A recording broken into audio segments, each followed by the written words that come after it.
So let me ask you something. If someone asks you right now, who are you? You would probably say your name, maybe where you're from. That's easy.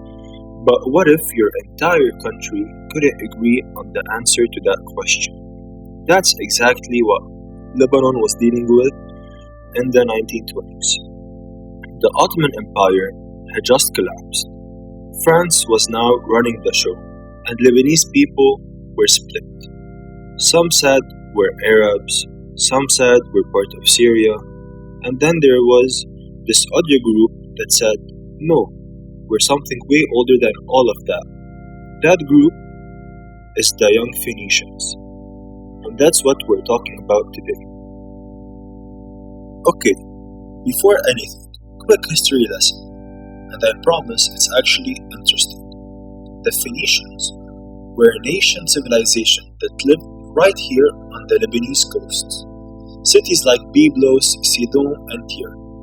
These people were incredible sailors and traders who basically dominated Mediterranean commerce from hundreds of years. And here's the coolest part. They invented one of the earliest alphabets in human history. The same one that became Greek, then Latin, then eventually the alphabet you're reading right now. So when the young Phoenicians said, we descend from these people, they weren't picking just any random ancestors. They were claiming one of the most influential civilizations ever. So here is the situation. It's 1920. France creates what they call Greater Lebanon, basically drawing the borders of the country we know today.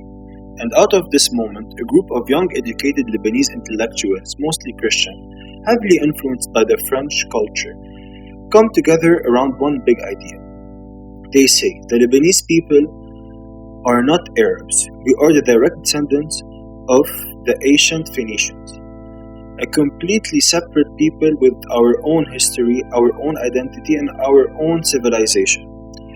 This group becomes known as Les Jeunes Phéniciens, which is just French for the young Phoenicians. Now let's talk about the main guy behind all of this, Charles Kourou. Born in 1896, Kourou was a poet, a businessman, and a hardcore Lebanese nationalist.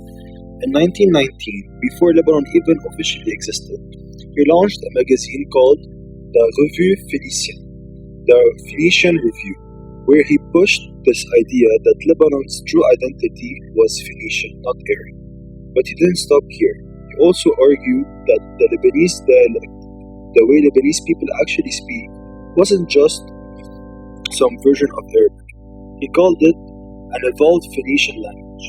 He literally called it ma langue libanaise, a Lebanese language. The guy was all in. Another huge name in this movement is Michel Chiha.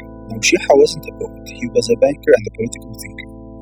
But he might have had the biggest real-world impact of anyone in this movement because he was one of the main people who helped write Lebanon's constitution in 1926. Chiha believed Lebanon should be seen as a Mediterranean country, open, pluralistic, connected to the West, not as part of the Arab world. For him, Lebanon's identity wasn't about religion or Arab ethnicity. It was about this ancient, unique civilization that had always been bridged between East and West.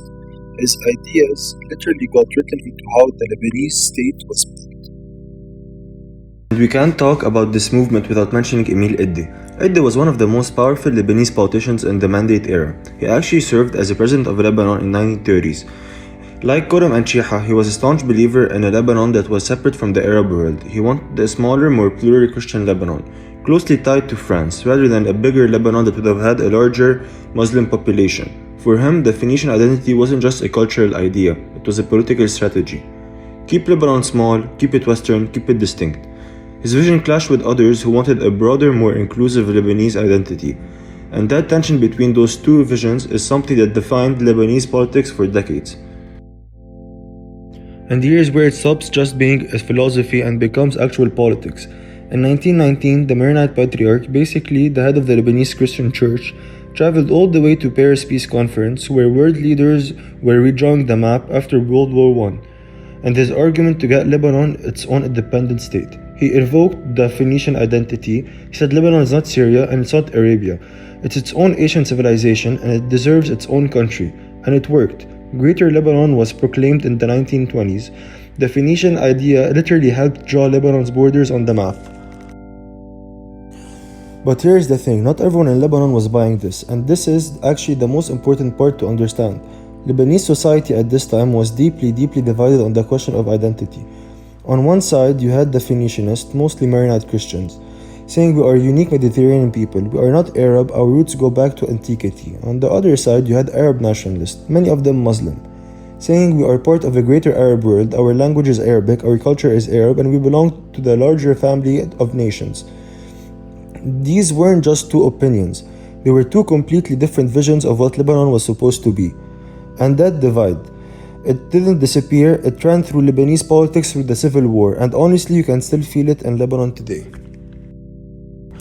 Now, to be fair, a lot of historians have pushed back hard on the young Phoenicians. The main criticism is this: there is no real proven cultural continuity between the ancient Phoenicians and modern Lebanese people.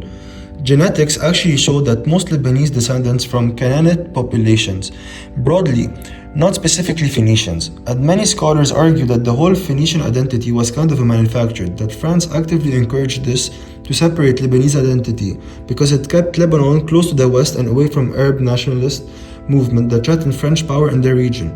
So the big question historians still debate is, was Phoenicianism a genuine historical truth, or was it a politically convenient myth?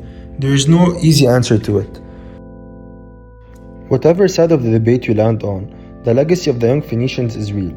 The movement contributed directly to the Lebanese independence in 1943. It shaped how Lebanon saw itself, as a unique Mediterranean pluralistic country. You can even see it in something as simple as the Lebanese flag. That cedar tree in the middle is a direct symbol of the ancient Phoenician Lebanese identity. But the movement also left behind something more complicated, a country where different communities have completely different answers to the question of who they are.